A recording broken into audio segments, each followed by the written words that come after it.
have long made clear that Iran must not have a nuclear weapon and that their nuclear program represents a serious threat to international peace and security. China strongly condemns the U.S. attacks on Iran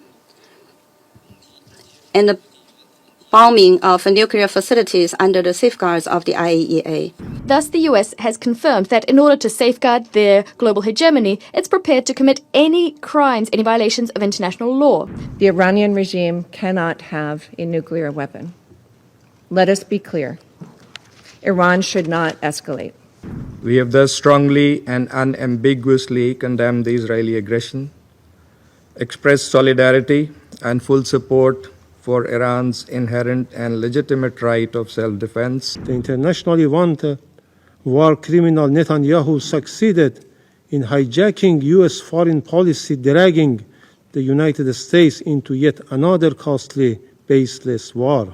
Thank you to the United States for removing the greatest threat to global security, and to genuinely work on ensuring the respect of the sovereignty of states and the safety of their critical facilities, including nuclear facilities that are under the IAEA safeguards regime. This is a pivotal moment for the region. A further spiral of conflict poses serious risks to regional and international peace and stability. Our foremost priority must now be to support de-escalation. We have long made clear that Iran must not have a nuclear weapon and that their nuclear program represents a serious threat to international peace and security. The United States took action last night to alleviate that threat. The United Kingdom did not participate in US or Israeli strikes. But military action alone cannot bring a durable solution to concerns about Iran's nuclear program. My Prime Minister has been clear. We urge Iran now to show restraint, and we urge all parties to return to the negotiating table and find a diplomatic solution which stops further escalation and brings this crisis to an end. It is in the interests of all parties to pursue such a deal. This was the joint call made by my Prime Minister with his French and German counterparts earlier today. Together with our E3 partners, the UK has long pursued a diplomatic solution to address Iran's nuclear escalation. On Friday, alongside E3 and EU colleagues, my Foreign Secretary met Iranian Foreign Minister Araghchi in Geneva to press directly for a return to diplomacy. My Foreign Minister spoke to Foreign Minister Araghchi again today and stressed the urgency of this, and we continue to engage partners across the region. President, the UK reiterates its full support for the IAEA and Director General Grossi for their critical work, professionalism and impartiality. The IAEA and the Non-Proliferation Treaty are key pillars of international security. Threats against IAEA staff and the DG are unacceptable. We urge Iran to cooperate fully with the IAEA. Failure to do so will only further fuel escalation. President, now is the time for de-escalation and a return to diplomacy. It is essential Iran chooses this path. Yesterday, the United States conducted strikes on 3 Iranian nuclear facilities in Fordo, Natanz, and Isfahan. China strongly condemns the U.S. attacks on Iran and the bombing of nuclear facilities under the safeguards of the IAEA. The actions of the United States seriously violate the purposes and principles of the UN Charter and international law. as well as Iran's sovereignty, security, and territorial integrity. It has exacerbated tensions in the Middle East and dealt a heavy blow to the international nuclear non-proliferation regime. The international community must uphold justice and make concrete efforts to cool down the situation and restore peace and stability. In this connection, I wish to put forward 4 appeals. First, we call for an immediate ceasefire and ending the hostilities. In the context of the abrupt escalation of tensions in the Middle East, China is deeply concerned about the risk of the situation getting out of control. The parties to the conflict, Israel in particular, should reach an immediate ceasefire to prevent a spiraling escalation and to resolutely avoid the spillover of the war. The parties concerned should abide by international law, curb the impulse to use force, and avoid exacerbating conflicts and adding fuel to the fire. Second, we call for effective protection of civilians. The ultimate victims of all conflicts are the innocent people. China is deeply saddened by the large number of civilian casualties caused by the conflict. Civilians and civilian facilities must not become targets of military operations. And the bottom line of international humanitarian law must not be breached. Parties to the conflict should place the interests and well-being of the people of the countries in the region above everything else, and make every effort to avoid harm to innocent civilians and refrain from attacking civilian facilities. Third, we call for commitment to dialogue and negotiation. Peace in the Middle East cannot be achieved by the use of force. Dialogue and negotiation are the fundamental way out. At present, diplomatic means to address the Iranian nuclear issue haven't been exhausted, and there's still hope for a peaceful solution. Parties should stay firmly committed to the political settlement of the Iranian nuclear issue and work to bring it back onto the track of a political solution through dialogue and negotiation, with a view to reaching an agreement acceptable to all parties.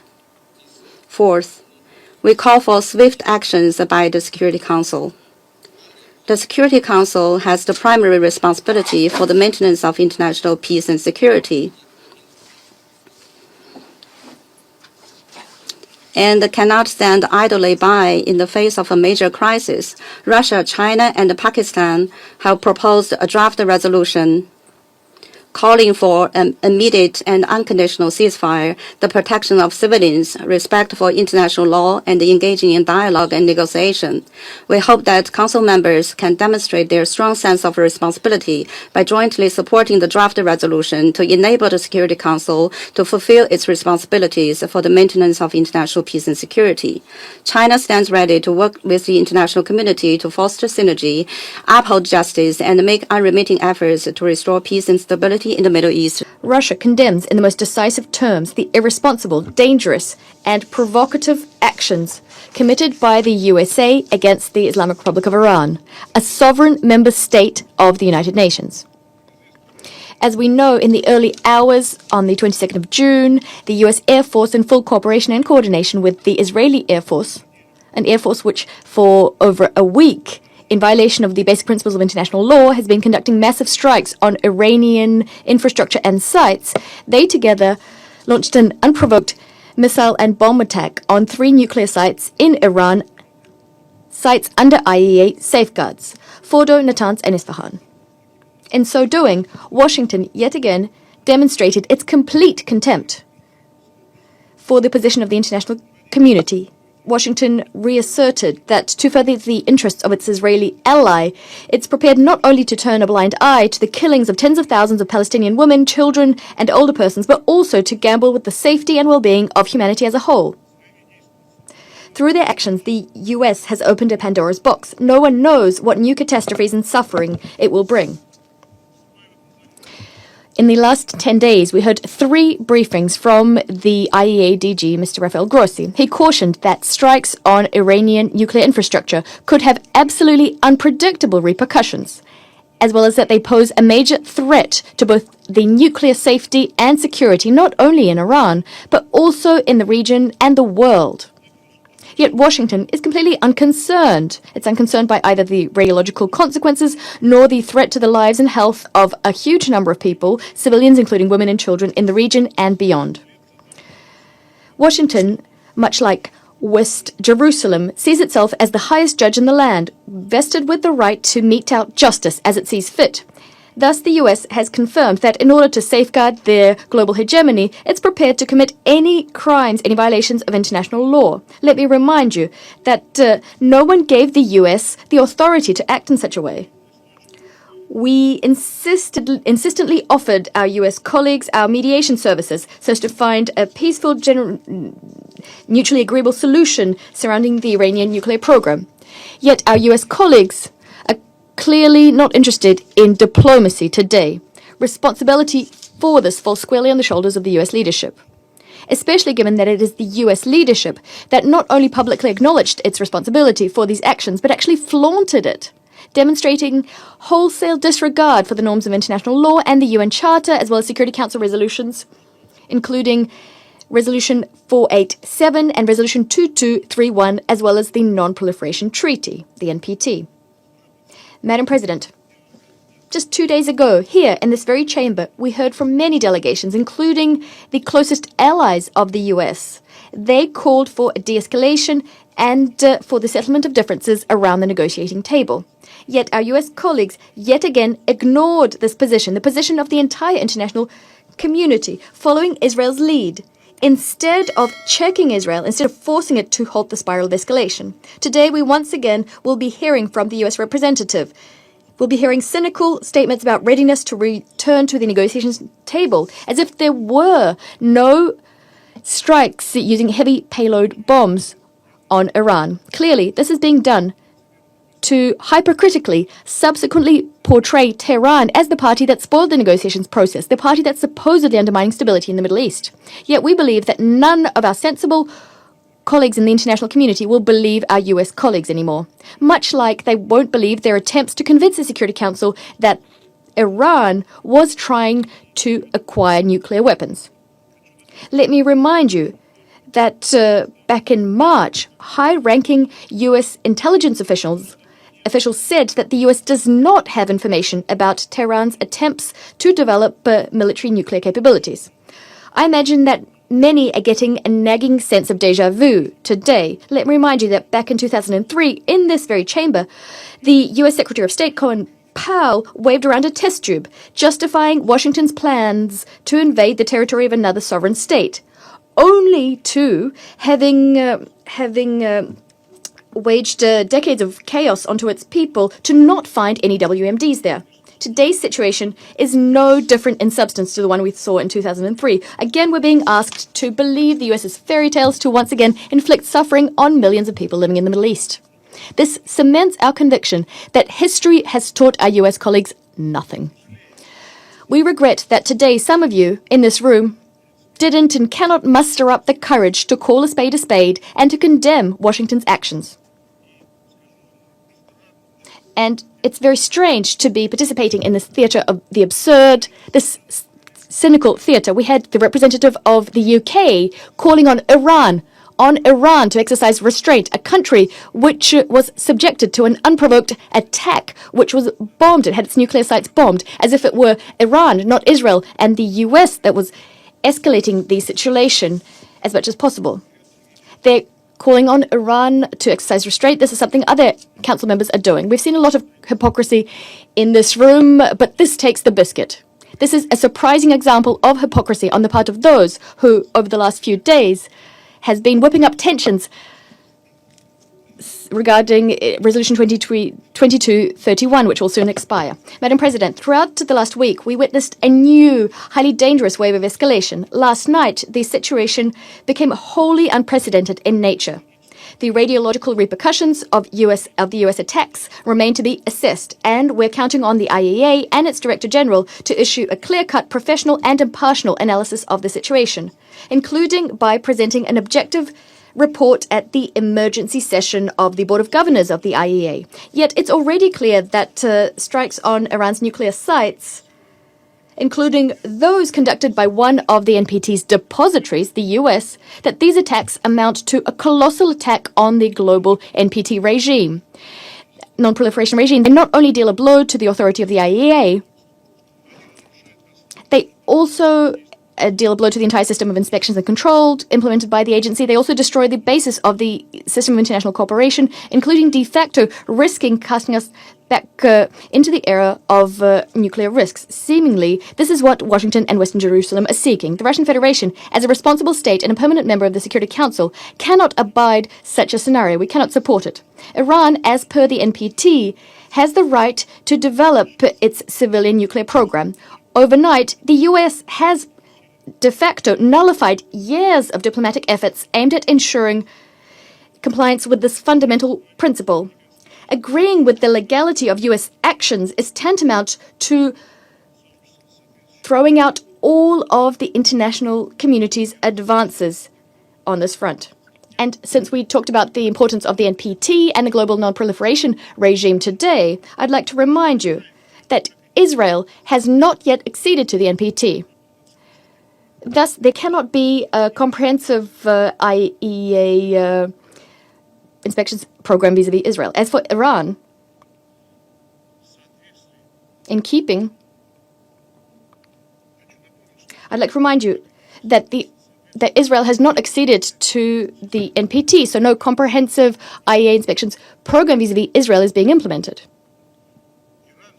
As for Iran, Iran was and remains the most monitored IAEA state in the world. And instead of supporting Iran, we're getting bombardments of this country, including its civilians. This is a country, and this is being done by a country which has in principle refused to sign the NPT. This is an outrageous, cynical situation. It's very strange that the IAEA DG did not say a word about this, nor did he call on Israel to join the NPT, not once. Madam President, I think that everyone in this room can see full well that unless we stop the escalation, the Middle East will find itself on the verge of a large-scale conflict with unpredictable consequences for the entire international security system. Plus, the entire world might end up on the verge of a nuclear disaster. We call for an immediate cessation of aggressive actions by Israel and the US, restraint on the part of all parties, and return into the fold of international diplomacy and the negotiations process. Yet, calls on the part of UN Security Council members are not enough.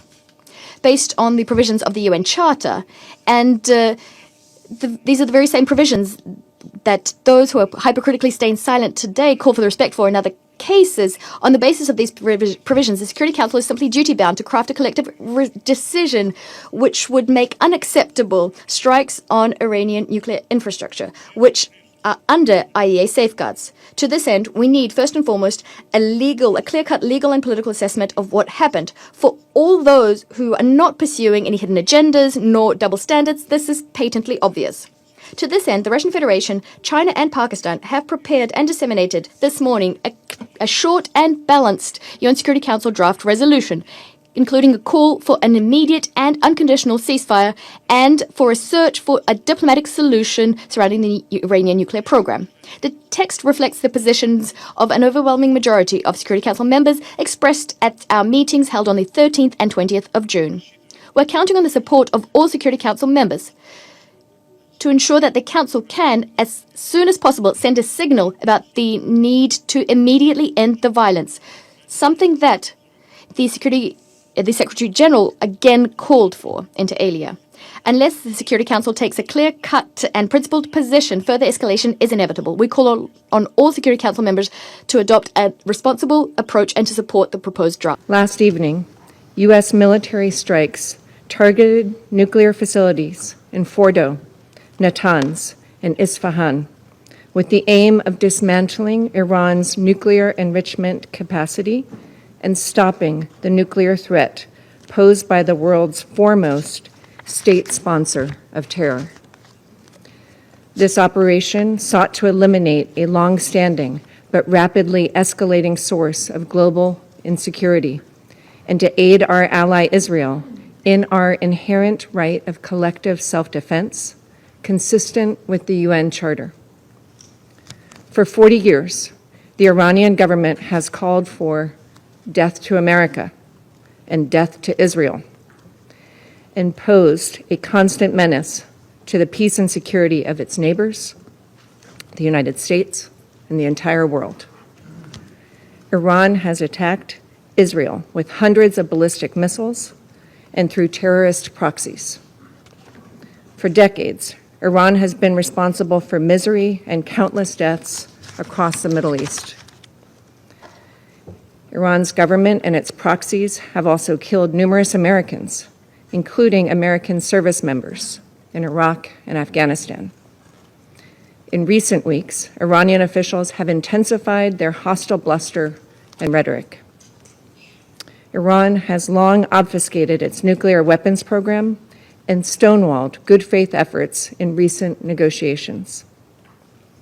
Madam President, the time finally came for the United States, in the defense of its ally and in the defense of our own citizens and interests, to act decisively.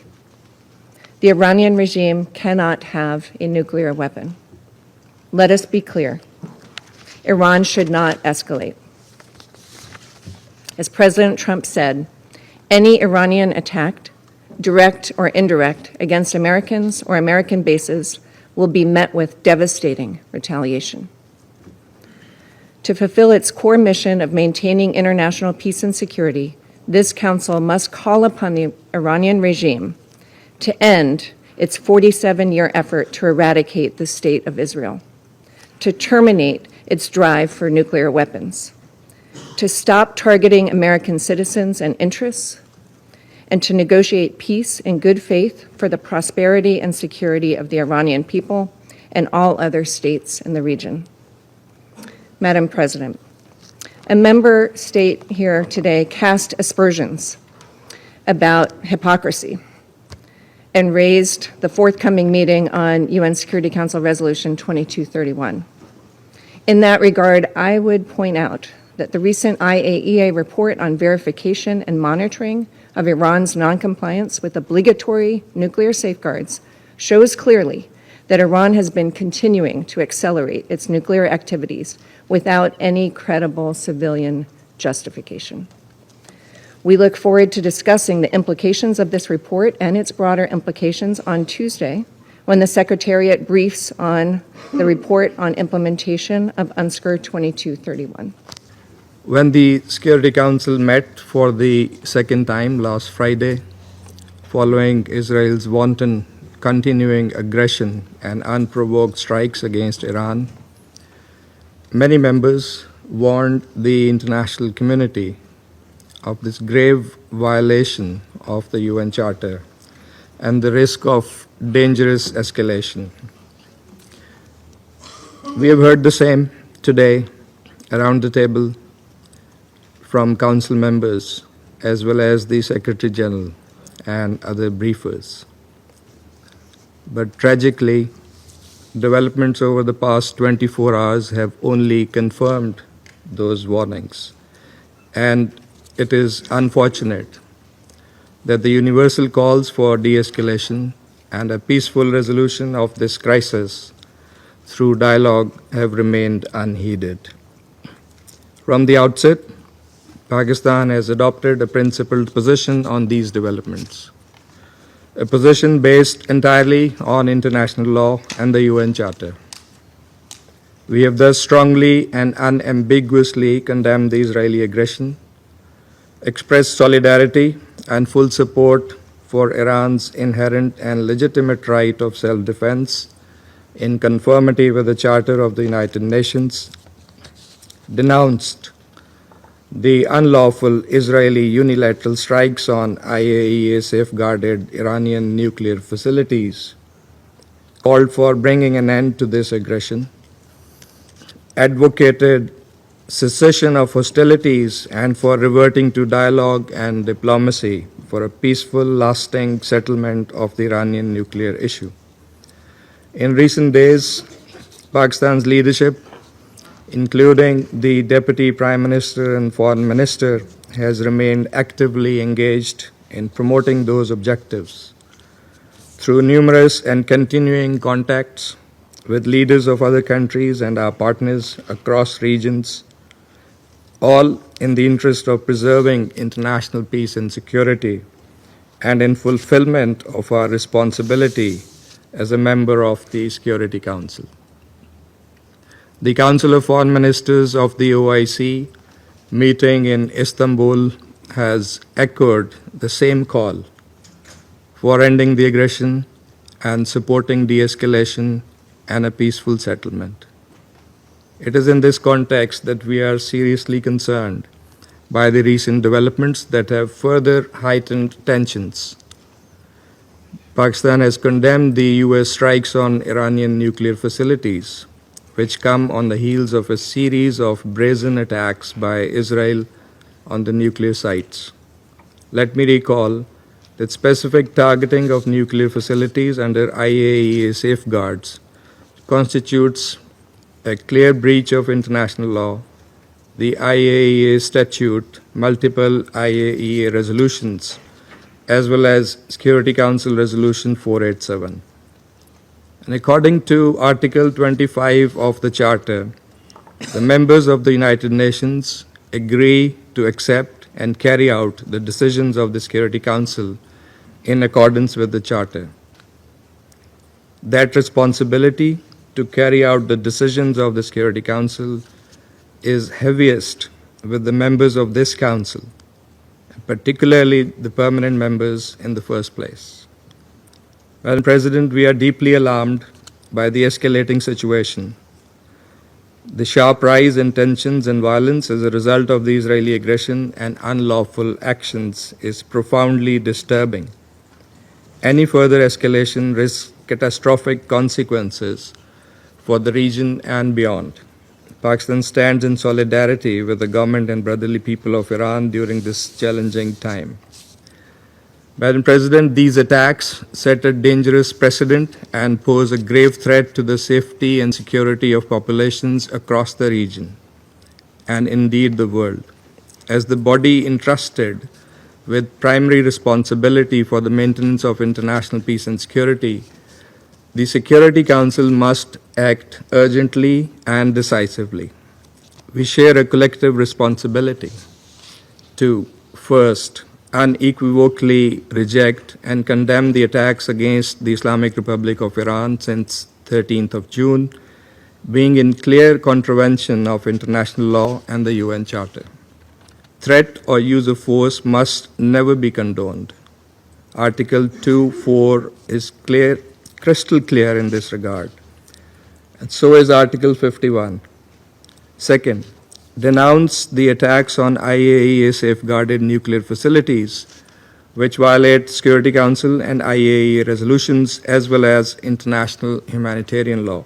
Third, reaffirm the obligation to protect civilian lives and property on both sides. All parties must adhere fully to international law, particularly international humanitarian law. Fourth, call for an immediate cessation of hostilities and a complete ceasefire. Fifth, promote urgent recourse to dialogue and diplomacy consistent with the purposes and principles of the UN Charter to find a peaceful and lasting resolution to the Iranian nuclear issue. Madam President, in pursuit of these objectives, Pakistan has joined China and Russia in circulating a draft resolution. Among other things, this resolution calls for an immediate and unconditional ceasefire, urges all parties to refrain from further escalation, demands the urgent protection of civilians and civilian infrastructure, and supports a diplomatic path forward on the Iranian nuclear issue that is acceptable to all parties. And listening to similar concerns and priorities expressed by many of the Council members today, we sincerely hope that the draft resolution will receive the Council's support, enabling it to respond with unity and resolve urgently and effectively in line with the gravity of the situation. And Pakistan stands ready to engage constructively with all Council members in this regard. Madam President, the Middle East, already burdened by prolonged instability, history of Israeli illegal occupation, and continued denial of the Palestinian right to self-determination and statehood cannot absorb another crisis. We must act now to prevent the situation from spiraling further out of control. History has taught us that the use of force and unilateral military actions only deepen conflicts and entrench divisions, with tragic human and humanitarian consequences. Dialogue and diplomacy remain the only path forward. These must be pursued with seriousness and sincerity by all. We appreciate all those members who have chosen to stand on the right side of history and thus strongly condemned the act of aggression of the United States and the Israeli regime against my country. Madam President, I address this Council today for the third time since the brutal aggression against my country, first by the Israeli regime on June 13th and now by the United States. I speak with utmost urgency and grave concern on behalf of our people, a peace-loving nation of nearly 100 million people. Today, another stain was recorded in the political history of the United States. After the illegitimate Israeli regime failed to do the worst dirty work, Trump was forced in the early hours of Sunday, June 22, to personally carry out the most sordid part of this vile agenda. Once again, the internationally wanted war criminal Netanyahu succeeded in hijacking U.S. foreign policy, dragging the United States into yet another costly, baseless war. America has once more recklessly chosen to sacrifice its own security merely to safeguard Netanyahu. Once again, the world has witnessed the blatant corruption of the U.S. political system and its leaders. As an independent, peace-seeking nation, the Islamic Republic of Iran had repeatedly warned the warmongering U.S. regime to refrain from stumbling into this quagmire. Even though Iran reserves its full and legitimate right under international law to defend itself against this blatant U.S. aggression and its Israeli proxy, the timing, nature, and scale of Iran's proportionate response will be decided by its armed forces. Throughout history, the resilient and united Iranian nation has withstood deeper wounded and faced more vicious enemies, and this time too. It will show its dignity, strength, and greatness to the world. Over the past 10 days, the Israeli barbaric assault, the international bodies, including the UN Security Council and the International Atomic Energy Agency, have been provided with all the necessary information and warning. Yet, they have proven once again that the so-called 8 decades-long quest to prevent war and aggression is hollow and powerless in practice. Madam President, history will not forget these tragic days. It is profoundly heartbreaking that a peace-loving country, one of the founders of the United Nations with over 5,000 years of culture and civilization, responsible party to the UN Charter and the NPT, and non-nuclear weapon state, has been under armed attack by an illegitimate regime, no by its chief backer, the United States, but poses thousands of nuclear warheads. The United States, a permanent member of this Council, the depositary of the NPT, and the only state that has ever used nuclear weapons, murdering millions in 2 cities, has now once again resorted to illegal force, waged a war against my country under a fabricated and absurd pretext, preventing Iran from acquiring nuclear weapons. What a bitter and tragic irony. Madam President, this US and Israeli regime aggression is a clear and flagrant breach of international law. It breaches the preliminary norms of prohibition of aggression and the very fundamental principles enshrined in the UN Charter, namely Article 2.4, which categorically prohibits the threat or use of force against the sovereignty and territorial integrity of any member state.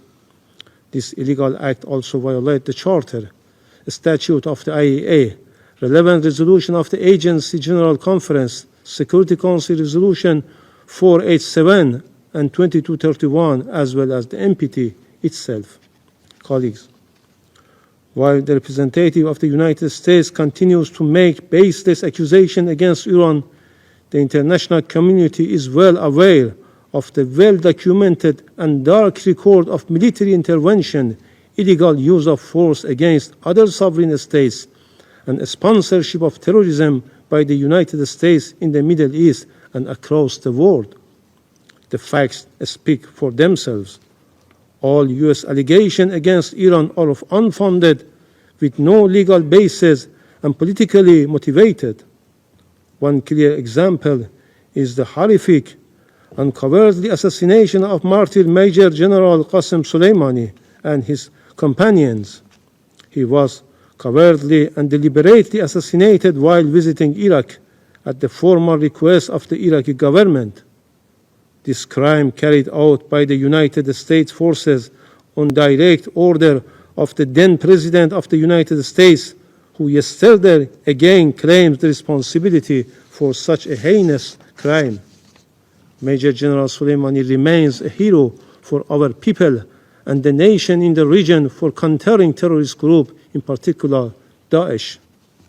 Madam President, from its illegal invasion of Iraq and Afghanistan to its catastrophic intervention to Libya, the United States had ignored the UN Charter, shattered entire societies, and destabilized the region for decades.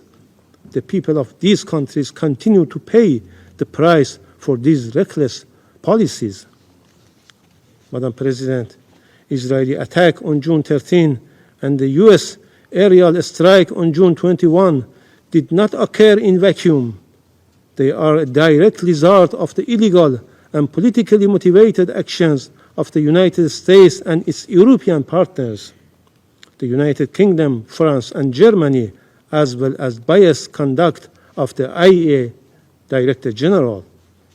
Undoubtedly, the United States, the UK, and France, three permanent members of this Council, along with the Israeli regime and the IAEA General Director, will bear full responsibility for the death of innocent civilians in Iran, especially women and children, and for destruction of vital civilian infrastructure.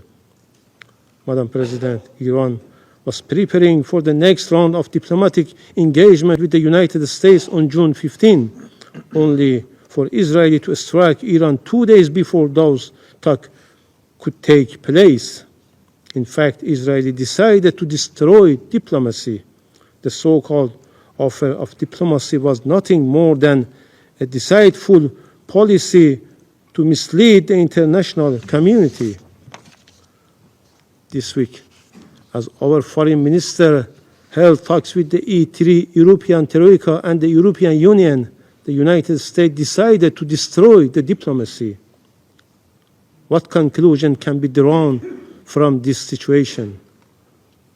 From the perspective of Western countries, Iran must return to the negotiation table. But as Iran's foreign minister mentioned, how can Iran return to something it never left, let alone? Madam President, the pattern is evident. The NPT, a cornerstone of non-proliferation regime, has been manipulated into a political weapon. Instead of granting parties legitimate right to peaceful nuclear energy, it has been exploited as a pretext for aggression and unlawful action that jeopardize the supreme interest of my country. The selective double standards behavior of IAEA board and the Security Council turning a blind eye to Israeli past attack on Iraq's Osirak reactor Its assaults on Iran nuclear sites under IAEA safeguards and its ongoing aggression is a moral, political, and legal disgrace.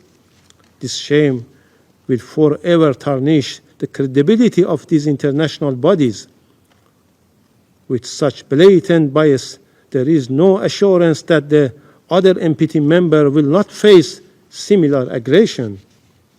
Madam President, for more than 2 decades, Israeli, an outlaw nuclear-armed regime that refused to join the NPT despite Security Council Resolution 487, has promoted the deceitful and false narrative that Iran is on the cusp of acquiring a nuclear weapon, while there has not been even one shred of evidence to substantiate such baseless allegation. Iran's consistent diplomatic engagement made in good faith, leading to the JCPOA and its full compliance with the commitment therein with the UN Security Council Resolution 2231, demonstrate the very peaceful nature of its nuclear program. Madam President, Iran is acting within its inherent unlawful right of self-defense under Article 51 of the UN Charter. We will take all measures deemed necessary at our disposal to protect our people, our sovereignty, territorial integrity, national and vital interests, and our peaceful nuclear program in accordance with international law. Once again, I would like to remind this esteemed body of its legal and moral obligation. If this Council and the United Nations built to maintain international peace and security fail to act at this decisive moment, they will forever lose their credibility and relevance. Israel and the United States are the chief culprits for eroding the rule of law, undermining international law, the IAEA statute, and the non-proliferation regime. However, the silence, double standards, and complicity of international organizations and some Western countries, including France and the UK, are equally reprehensible. The UN Security Council should immediately act under Chapter 7 of the United Nations Charter to redress such injustice and gross violation by strongly condemning the blatant aggression, violation, and heinous crimes committed against the Islamic Republic of Iran, adopting effective enforcement action against the aggressor, hold the United States and Israeli regime fully accountable, place the Israeli nuclear facilities under agency safeguard. This is a historic test for this Council, for the United Nations as a whole. Every state and every responsible actor must rise to this occasion and condemn without ambiguity. These blatant crimes, failure to do so will lead to the gradual decline of the very aspiration of the non-proliferation regime and normalize a dangerous precedent when might our rights, right, and where the fundamental principles of the UN Charter are trampled without consequences.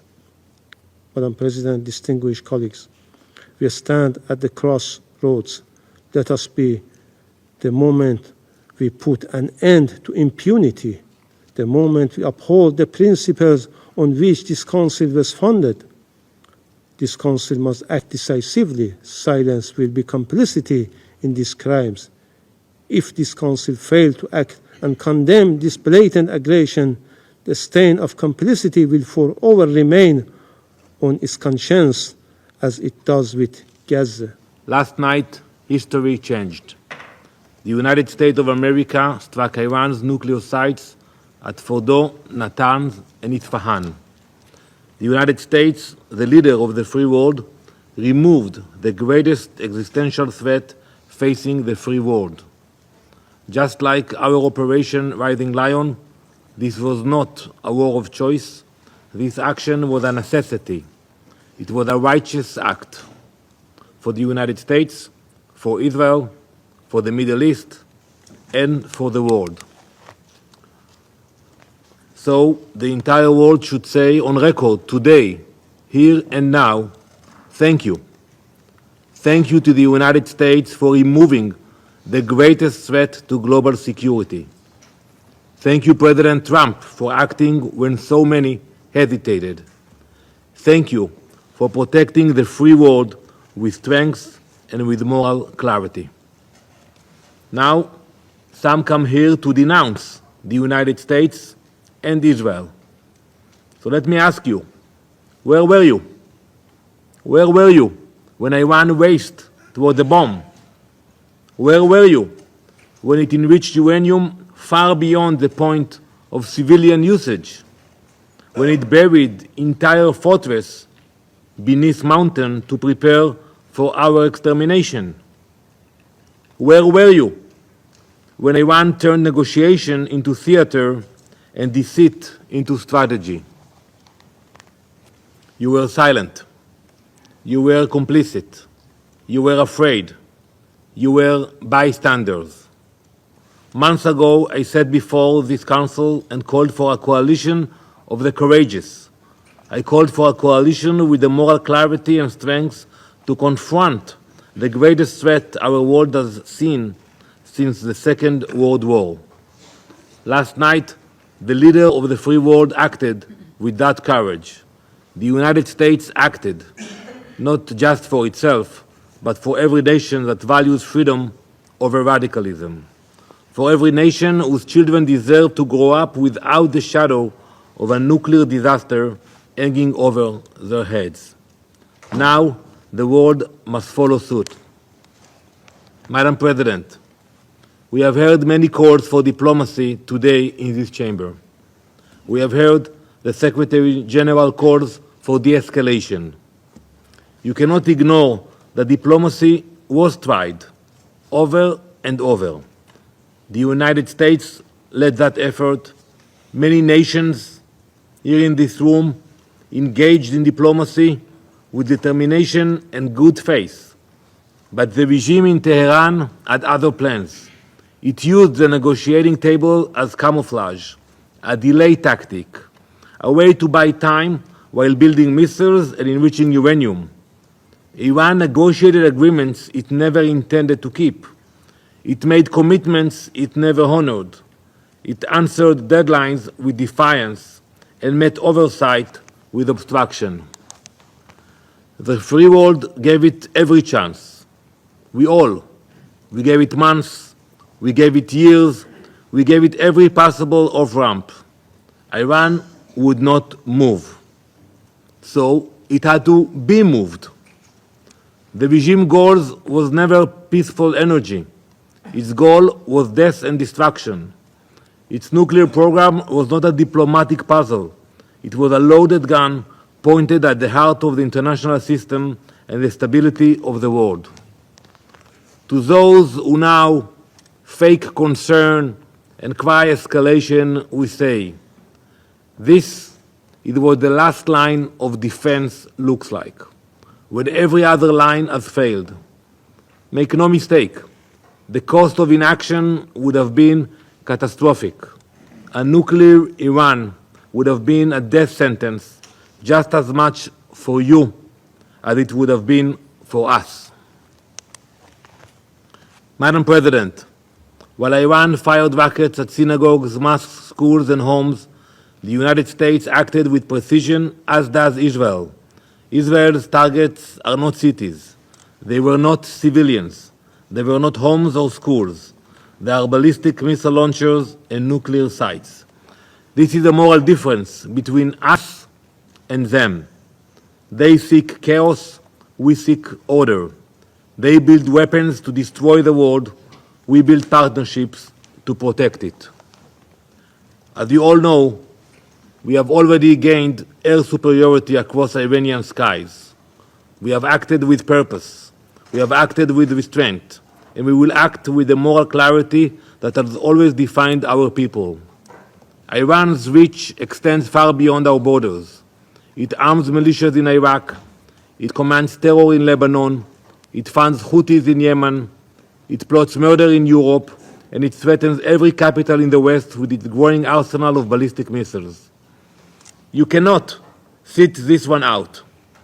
You cannot condemn the firefighters while the arsonist tries to light more fires. You cannot protect peace by appeasing evil. Colleagues, Israel did not seek this moment, but when that moment came, we did not flinch. We know what happens when the world turns a blind eye to threats too terrible to imagine. This time, we acted, and this time, we were not alone. Let the record show, when the world stood at the edge of a nuclear disaster, America stepped forward. When time ran out, America showed courage. And when the moment came to confront the forces of extinction, America led. Now it is time for the rest of the world to guarantee that the threat of a nuclear Iran never returns.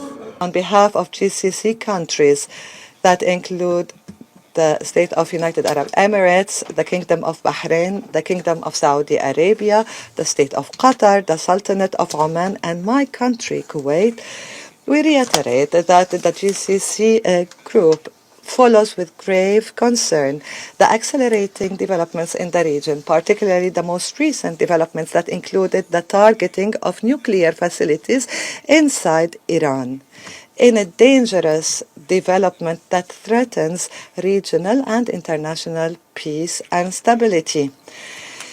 GCC countries warn against the repercussions of the continuation of this escalation that could lead to further tensions and exacerbate risks that face the security of the region and its peoples.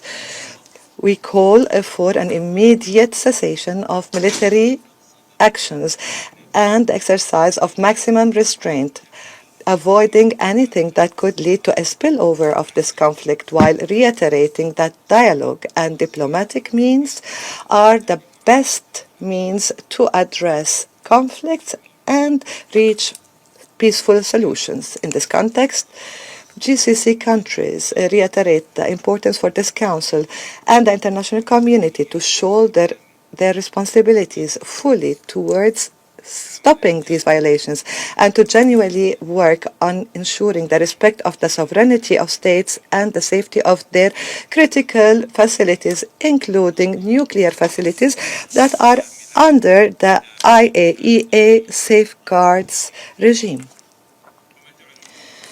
GCC countries express their deep conviction that there needs to give priority to diplomacy and dialogue to settle conflicts and disagreements within comprehensive approaches that achieve stability, prosperity, and justice.